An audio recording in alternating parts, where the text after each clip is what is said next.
El nombre de esta danza llamada diablada recién se utiliza en el año de 1944.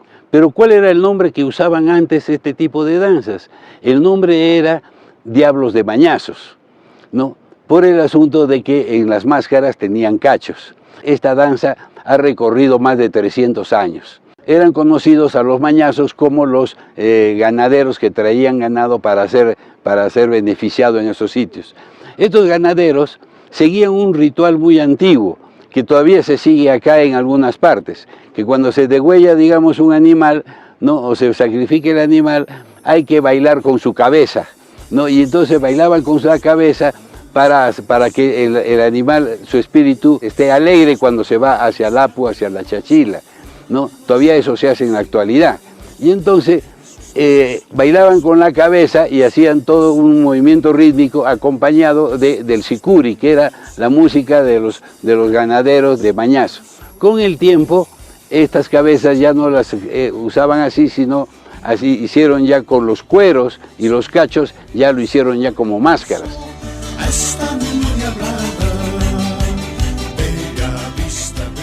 Los patrones cristianos de estos ganaderos y comerciantes de ganado eran, uno, Santiago Apóstol, va a caballo y tiene una espada, y el otro santo es San Miguel Arcángel, que también tiene escudo, espada y todo. ¿Por qué? Porque en esa época también había muchos delincuentes y asaltantes de caminos.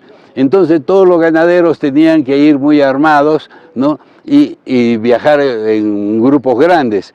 De esa manera tenían ellos su santo patrón, o sea, el que los defendía. De ahí es la presencia del ángel en este conjunto de danza.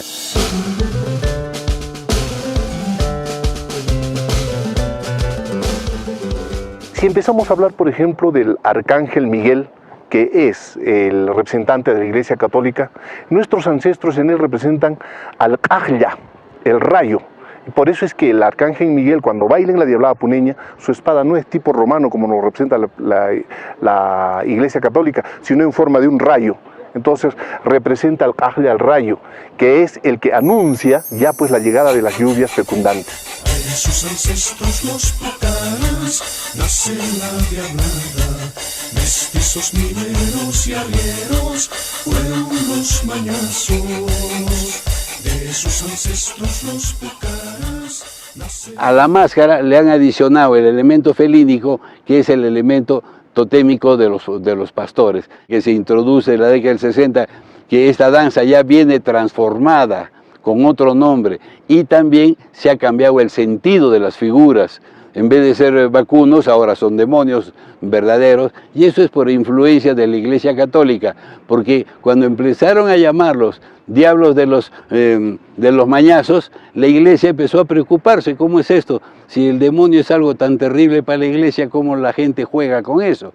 Y entonces tuvo que reinventar y traer a colación algunos elementos del folclore europeo para decir que esto es el demonio, que esto es el bien, esto es el mal, etcétera, etcétera, para cristianizar esta danza que viene con reminiscencias prehispánicas. Ave María, Ave María.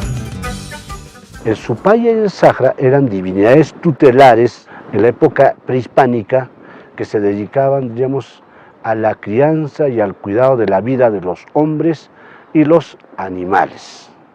En cambio, el diablo no tenía esa condición, porque el diablo no es de la época prehispánica, es de la época colonial, y cuando llegan los coloniales nos hacen conocer que el diablo es un personaje relacionado, diríamos, a la maldad, de tal manera que el Sahra del Supayo hoy en día se empieza a reconocer como si fuese el mismo diablo, y no es así. Son tres personas completamente diferentes.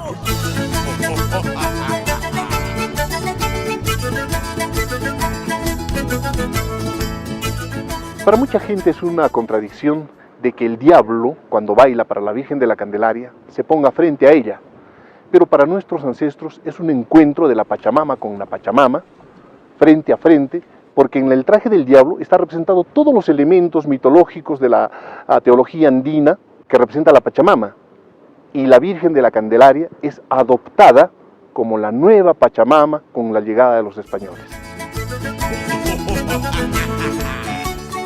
Aquí en el altiplano, las danzas asumen el soporte musical de una banda de músicas y que aparecen en el altiplano a principios del siglo XX.